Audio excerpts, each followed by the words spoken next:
Кога ќе удри тепа од сите страни, Штипјанец и Пробиштипјанец молат за помош. Освен името Андреј, двајцата жители на регионот ги спои и тешката болест и потребата спасот од неа да го бараат од народот. 64 годишниот Андреј Рунтевски од Штип, долгогодишен активист на аероклубот со дијагноза на 2 вида рак, не е во можност сам да се лечи. Тешко се движам, болки во колкот, болки во нозите.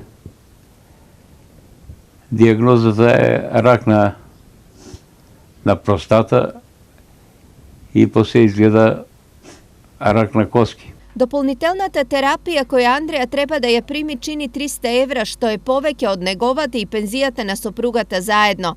За една доза пари собрале неговите колеги од аероклубот, но таа не е доволна за спас.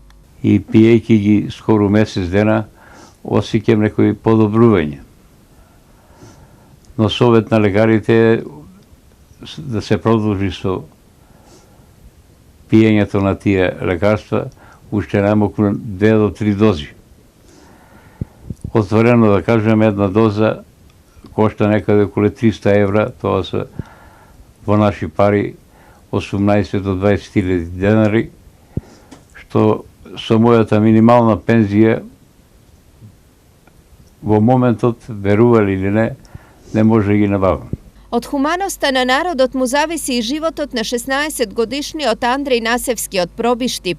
На него му е дијагностицирана многу ретка болест – хередитарна спиноцеребрална атраксија со неуропатија, кардиомиопатија и сколиоза.